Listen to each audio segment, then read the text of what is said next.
Hey guys, it is Austin And Dane. with Casters of the Cards, and today we're going to be talking about some of our favorite budget cards from the Final Fantasy set and the Final Fantasy Commander set.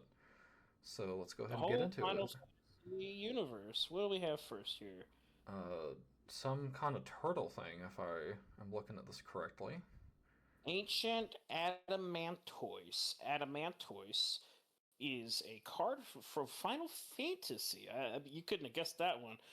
It's a 5 green, green, green, 7 mana, creature turtle, Vigilance Ward, 820. Already, we don't even have to read all this garbage. Already, that's not bad.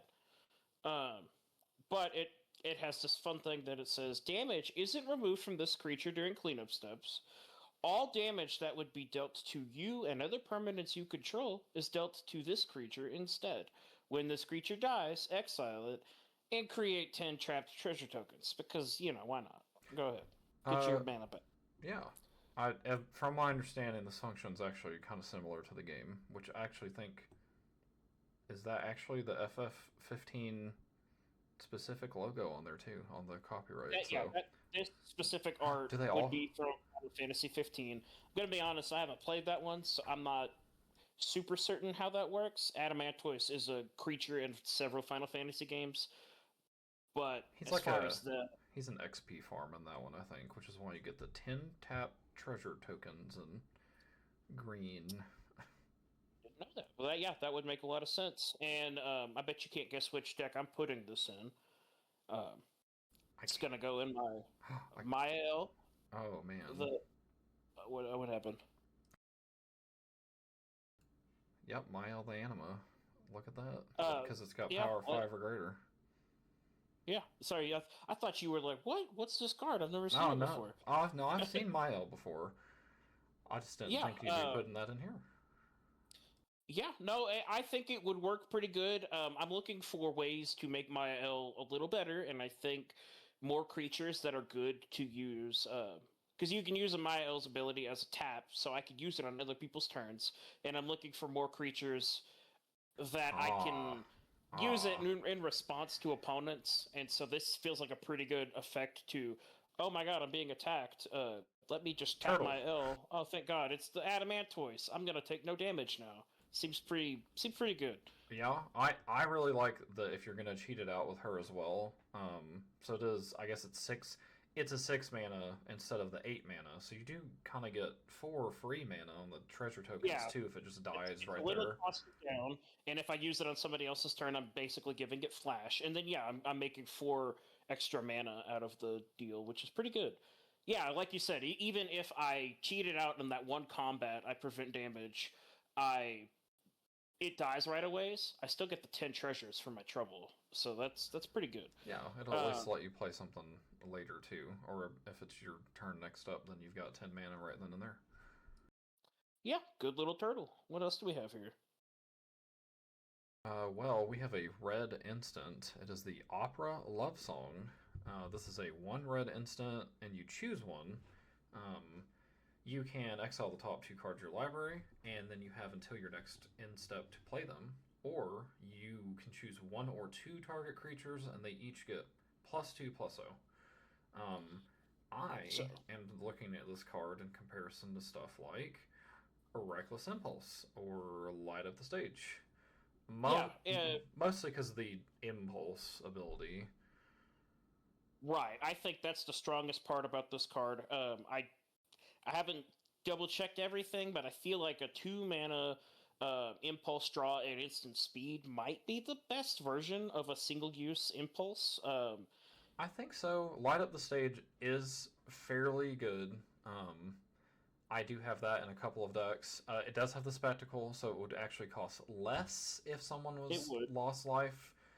But because you can't always guarantee that, and it's a sorcery, it's kind of like you have to have an effect trigger for someone to lose life, or you have to have dealt someone the damage yourself. With this, you can use it on other people's turns. You could use it right before your turn starts to get a couple of extra cards if you want. Um, I think it's nice to have both options. I don't think it's the best card ever. +2/+0 No, is not always the greatest, but it can help some things. You could trick somebody into an unsafe combat, and make a trade that somebody didn't think they were going to have to make, maybe. But you're probably using it for the draw. You know where Yeah, for mono you knew red. so much about the tortoise, Austin. Do you know about the opera love song? I know nothing about the opera love song. I see that it's from Final Fantasy VI. It is from what most would argue the most impactful scene of that game, where two of our main characters they get roped into doing an opera and they have to sing it out, and it's a pretty touching fan favorite moment from Final Fantasy. I Oh, think this is kind of a weird effect for the card to have, but it's nice to have it in Magic if we're gonna have Final Fantasy in Magic. That is. yeah. Well, So I'm still liking it for mono red for sure. I didn't put any commanders here, but I mean, mono red dragons, goblins, Perforos, yeah, stuff like that that needs the extra draw that you don't want to spend a 5 mana on. But yeah, we can go right. ahead and move on to our next card here. It is a it's a UFO. It's another Final It's Fantasy UFO. I'm gonna be honest. I don't know how to pronounce it. Is poo poo or pew pew? I UFO. think it's pew pew I pew. think it's pew pew. I like a laser beam. I think is Yeah. the It's 2 mana, flying, artifact, construct, alien, 0/4. Ooh. Um, and you could tap it to put a land from your hand into the battlefield. Um, and then its bottom ability isn't going to affect most decks, but it gains power equal to the number of towns you control. So not so much a commander thing, I don't think, but There's a few um, good towns. I think the big one everyone's looking at is in Simic, and that cares about some land draw fall, so that might yeah, the might be Simic, and something. then there's a couple of adventure towns, so you might have one or two, but you're probably. But my thought process for putting it in a deck like Kozilek uh, is you might have already included something like Walking Ballista in a monocolor or a colorless deck. Sorry, not Walking Ballista, Walking Atlas, because there's not a ton of good ways to ramp, and what UFO does is exactly the same as Walking Atlas, but I argue it's better because I think it's you much can kind of safer. block with. Oh It's yeah, much safer. yeah. Flying, A 1/1 is like so in the way. That's like someone walking on a highway. Like a 0/4 with flying is actually something that you have to go out of your way to get rid of. and I swear there's so many effects that ping things for 1 damage nowadays in Commander that good luck holding on to Well, that. now it's worth pointing out. I don't know. I don't know if we have a Oracle text on this. Is Walking Atlas not an artifact? It's just a It colorless is. creature. That is a or that is such an old card. And honestly, that effect isn't on. I don't think it's on any other colorless. So Walking Atlas goes between $1 to $2, which it doesn't have Wow. any right. Yeah, it's Yeah, surprising that's bad. for That's a so common, bad. but it's because we haven't had any new versions. So Pew Pew UFO is gonna make it into quite a few decks, I think, as a For sure. replacement or sometimes in addition to.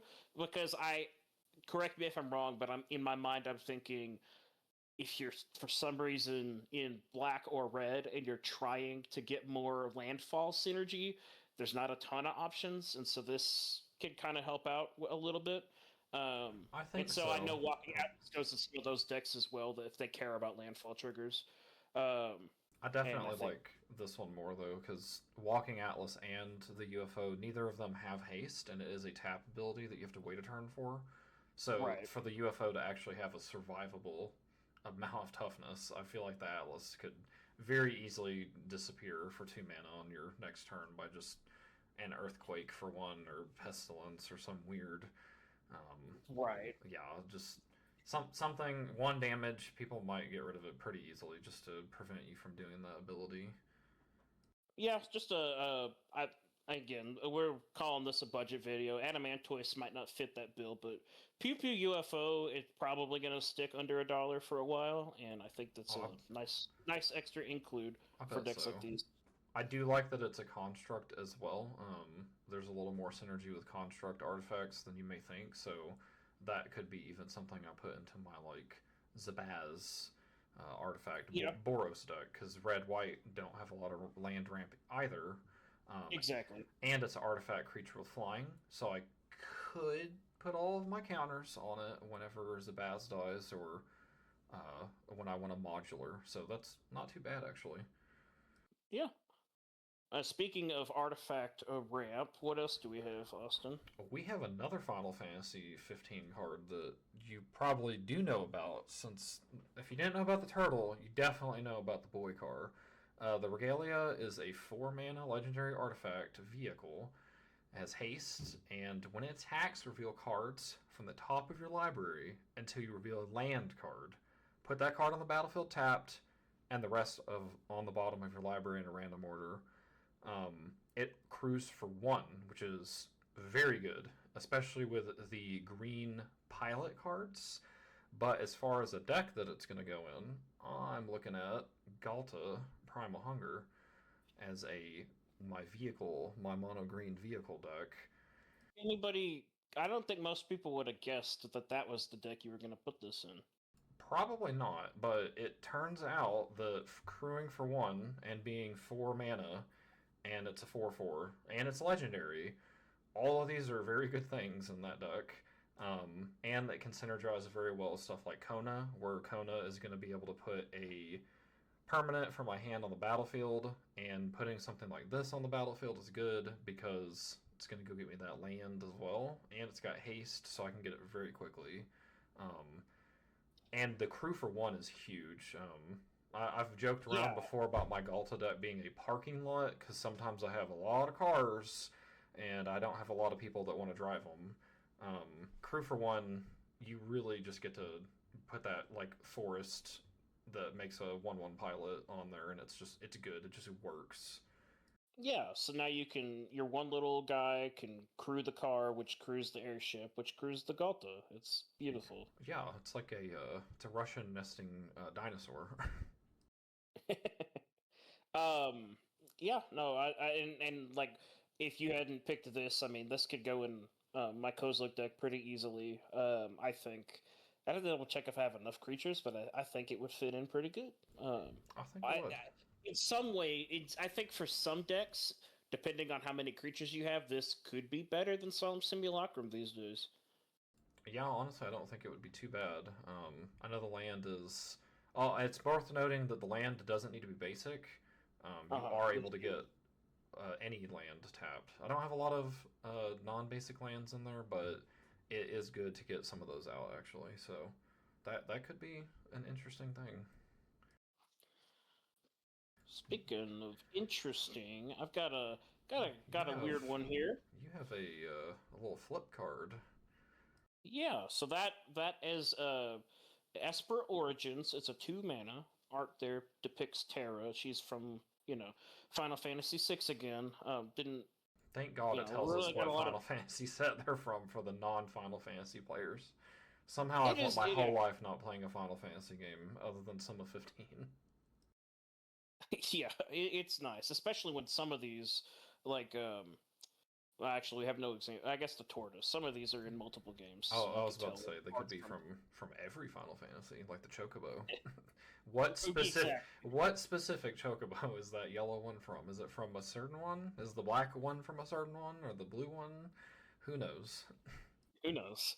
So 2 mana, sorcery, Surveil 2, gain 2 life, and then it says if this spell was cast from your graveyard, exile it and transform it. And so it has flashback 4, so you cast it the first time for 2, and then later you cast it from your graveyard for 4, and then you're gonna get summon Esper Modwin. Reveal the top card of or whenever it enters, you're gonna get your first lore counter. You're gonna basically draw a card, or reveal the top card of your library. If it's any permanent, put it in your hand. On your upkeep, you're gonna gain 2 mana, and other creature on your next upkeep, other creatures you get. I say upkeep, but technically draw step. But yeah, whatever. People know what I mean. Other creatures you control get +2/+2 trample, and that's it. Oh, it's also on a 4/4. Pretty, pretty. We haven't showed off any of the creature sagas yet. Those are obviously new to Final Fantasy, but it's also a creature, which is nice in this deck I have here. Glissa.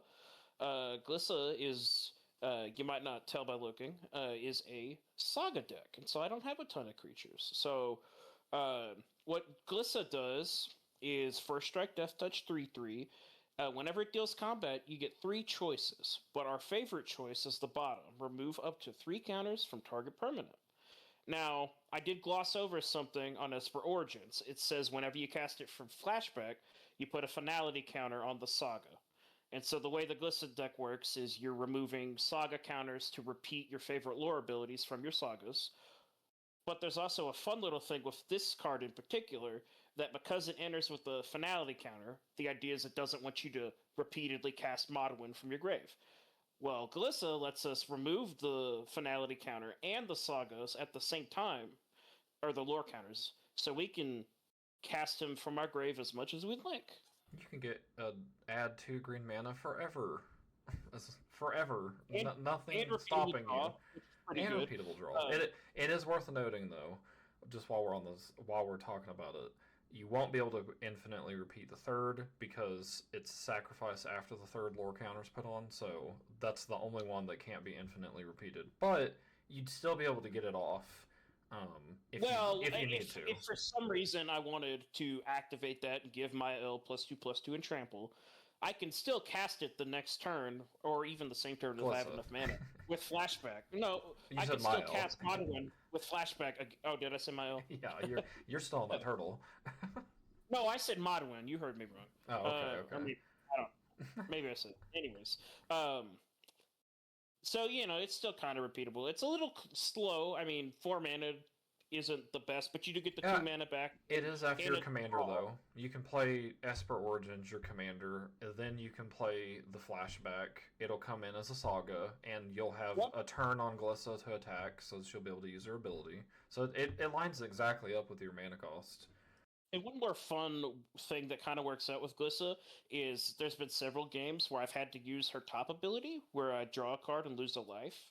And you do that enough, you do that 4 times, and it's like, it's nice that Esper Origins also smooths that out by gaining me 2 life, the 2 times I have to cast it. So, pretty neat. I think it works really good in this Glissa Saga deck I have, so I'm very satisfied. Plus, I really like Final Fantasy, so I'll take any excuse to use those cards.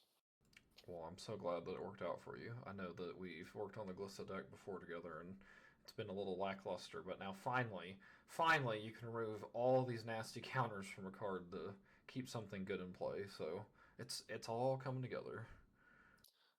It sure is. Speaking of all coming together, Sephiroth is here, and he is the bad Final Fantasy VII intro deck version, or is this from the main set or both? I guess it's from both. This is from the dual deck of Cloud and Sephiroth. Okay, that's what I was meaning by intro deck. But either way, we have Sephiroth, the planet's heir. He is a 4 Dimir, so blue-black, and he is a legendary creature, human avatar soldier. Not going to worry about any of that. He's got vigilance, and when he enters, creatures your opponents control get -2/-2 until the end of the turn. And when a creature an opponent control dies, put a counter on Sephiroth. He's a 4/4, and if this is sounding familiar to you, it's kinda because it's going to be going in Marchesa as a replacement for Massacre Worm. So I'm looking at a 6 mana Massacre Worm with 3 black pips versus a 4 mana or a 6 mana Sephiroth with 1 black pip and 1 blue pip, and they both deal the -2/-2. And for Marchesa, so if you're not familiar with Marchesa, she is Dethrone, but we don't worry about that. We're worried about if a creature you control, the counter on it dies, you get it back at the end of your turn, which means Sephiroth will come in again with another -2/-2. If it's the same turn you played him, and say he has haste for some reason or something, you could do -4/-4, but the main point is he puts his own counters on himself as a repeatable effect, rather than having to go through all the hassle of doing the Dethrone ability on Massacre Worm, and you're just able to actually have Sephiroth just sit there himself with Marchesa and just come back in as many times as you have Marchesa out. So I think it's a pretty good replacement. I think it's a really good replacement, but you do lose the life drain effect of Massacre Worm. You do. But one thing I want to double check with you real quick live. Well, while people are listening. Oh yeah. Uh, Marchesa is her ability goes at the end step, which is before cleanup. So if you were to cast Sephiroth, sack him, he's going to have counters. You're going to get him on the end step, and then he's going to come back before cleanup. So it would actually be pretty easy to do -4/-4. Am I Oh. wrong? Maybe I'll have to rules check that. Um, I'll have to check, but yes, I do have sacrifice outlets in there. Um, I will have to double check the exact timing of the end step. Check I'm that. not. I think if that works the way I think it does, that could be pretty cool. I'll have to look into it because I'll have to I'll add a comment to the video later if I find out that that works because I've got plenty of sacrifice outlets in Marchesa since I like to steal creatures. They get a counter and then I keep them forever because they die under my control. And Mhm. yeah, that's pretty good because one, obviously it's Sephiroth. I wanted to try to fit him in some deck, and this is the. Oh, Sephiroth, your favorite Final Fantasy character? I don't think he's my favorite. He's just the recognizable one. So I think I did not. Unfortunately, Marchesa is not green, or I would have put Tifa in Marchesa, even though she has nothing to do with Marchesa. Maybe I'll just have to build the Tifa deck. But no, the repeatable Massacre Worm effect is pretty good. Losing the 2 life ability is important because that can just kill people out of the game that play tokens. But it's worth noting that Sephiroth has Vigilance and he gets all those counters. If he kills as many goblins as Massacre Worm, he's just going to get big. And it is also, maybe having a 30/30 is okay versus dealing 30 damage to somebody. But we'll see. It We'll could have to work see how out. that plays out. Anyways, I'll add a comment if we find out about that. But next up, we have another not Sephiroth, Another another another Sephiroth. non-Sephiroth Final Fantasy VI character. I didn't plan to You only include only, Final Fantasy VI, I was about to but say, you only did. You only picked Final Fantasy VI, and this one's not even from the set. This one's from the Commander set. it is, and it might be in my opinion, the best legend from that commander deck, other than Celes. But Locke Treasure Hunter is a 1 black-red, so a Rakdos, legendary creature, human rogue, 2/3. He has Skulk. I don't know if they stopped using the keyword, but he says Locke can't be blocked by creatures ugh. Locke can't be blocked by creatures with greater power. If it just said Skulk, I wouldn't have had to fumble. And Oh, then but his ability. I don't know what Go Skulk ahead. means though. So you have to explain what Skulk means to me every time if it just said Skulk.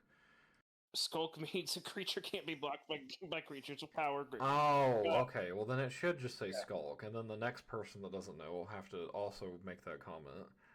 Yeah. Anyways, he's gonna mug you, and when Locke attacks, which is great. You don't have to necessarily get through. Always love that. Each player mills a card. If a land card is milled, I create a treasure, and until end of turn, I may cast the other cards. Uh, or I may cast a. Oh, it's only one spell. That's a little less good than I thought. Still, though, I can cast a spell from among the other exiled cards. One So I'm one gonna big get the spell. treasure, and I'm gonna get to cast something. So it's essentially a draw engine and mana ramp built into one, which is pretty neat. What I did here is I showed off two of the other top four Rakdos commanders, which both have kind of similar effects, where they are going to let you cast things. I think Prosper is probably the closest to Luck, Uh, uh, Maybe where I he will says say though, exile. Prosper's definitely a CEDH combo deck as well. Sure, in a budget, we're not so worried about that. So from a Right. budgetary standpoint, I could probably not build Prosper to his fullest potential, but Locke feels a lot easier to build a fun deck around for a $50-ish budget. Um, and I think a lot of people are going to know Prosper and probably Rowan, Sign of War. Both of them are going to let you cheat cards out, but I think Locke does it in a fun way. Who doesn't like Atali effects where you just cast your opponent's things and they don't get to use them?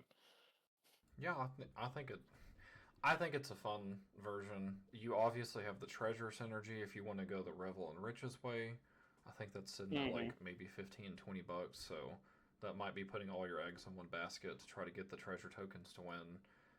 I definitely think getting into treasure tokens is all right, but maybe not your main thing. I think we kind of touched on he is a rogue. It is black. There's a little bit of black blue rogue synergy, so you can take the black portion. Probably some extra draw, some extra damage, or some being able to get through. So maybe he can't be blocked. So when you have to use his attack trigger, he doesn't die. And then you may or may not have mentioned. I didn't hear you say it, but I know you have to use the treasures to cast the spells because you don't get to use mana of any color. So correct. That is a downside. Wait. I think worst case scenario, the way I envision building this deck would be my deck would focus on getting Locke through with combat damage, either with auras or instant speed effects, keeping him alive, and then maybe adding in a few other Atali effects where I'm stealing, other people's stuff just for fun. But primarily making it to where I can definitely hit people every turn with Locke. And that what that essentially does is guaranteed I'm getting the top card of my deck every turn. Worst case scenario, but best case scenario, I make enough treasure tokens with the engine that I can cast opponents' things to. Yeah, I definitely think it's a nice surprise feature. Like you said, who doesn't like an Atali effect? And even if you just end up doing Rakdos good stuff, I think this isn't a bad commander for that because low to the ground, pretty decent ability, helps you get mana for some of that good stuff, and might actually be worth putting a little bit of the investment into. I think I definitely like the built-in can't attack. It is very similar to the other two cards you picked though, since one has Death Touch and one has Menace. So exactly, yeah, no, that it's definitely not as good as either of those. I don't think, but I can see this making it on the top 10 list eventually of Rakdos, anyways. Yeah, I think for Rakdos, this is going to get up there. There's not a huge amount of offering from them, so. Well, what's our last card we're looking at, Austin? Our last card is Hermes, Overseer of Elpis. It is a 3-blue legendary creature, Elder Wizard. It's 2/4, and when you cast a non-creature spell, make a 1/1 blue bird creature token with flying and vigilance. When you attack with one or more birds, scry 2. This is not an effect we have seen before. Exactly. This is actually definitely an effect we've seen before. And we've seen it a few times. Seen it a few times, including on the exact CMC on Murmuring Mystic. So it is a blue legendary creature. You could use it as a commander. I don't know if it's necessarily the best thing in the world. It's a nice token generator. But I'm planning on putting this in my Telran deck over Murmuring Mystic because for the same mana, you get the exact same bird twice as often because it's not just when you cast instants or sorceries, it's when you cast any non-creature spell. And the birds have flying and vigilance. And when you attack, and you're going to scry 2, which is insane because not only are you more than likely going to be getting something from Telran with an instant or sorcery, Drake, you'll also be getting a bird, and you'll be able to start scrying. We do see that Hermes is a 2/4, where Murmuring Mystic is a 1/5, so he's a little less survivable, but that is not an issue. You are getting way more out of Hermes over something like Murmuring Mystic. It is a legendary, it is a rare versus a common, so I totally get stuff like that, but it's very arguably, especially for budget-wise, it's inconsequential. I think maybe this will end up being like 10 cents more than Murmuring Mystic, and it's more than... Right, it's more than 10 cents better of the value. With Murmuring Mystic, you just get these blue bird tokens that you can't really do anything with, and this completely sets you up to get these tokens, and you could really lean on Hermes way more than you can with Murmuring Mystic. It's interesting that they have Vigilance, where I think sometimes with your Teleran deck, you do kind of have to decide when you're attacking out, and then you don't have as much blockers. I know a lot of times you attack with maybe half your creatures, and you keep half to block. These birds you Yes. send out there, and you don't have to worry about. One, Talrand, the way I have it built up is a counter spell control deck. I think that's a lot of how a lot of people play it with other token generators, and I think you do get into that rut late game where you need to keep all your creatures alive so you can actually win with incremental damage. And if you're not attacking with everything all at once, you're getting behind.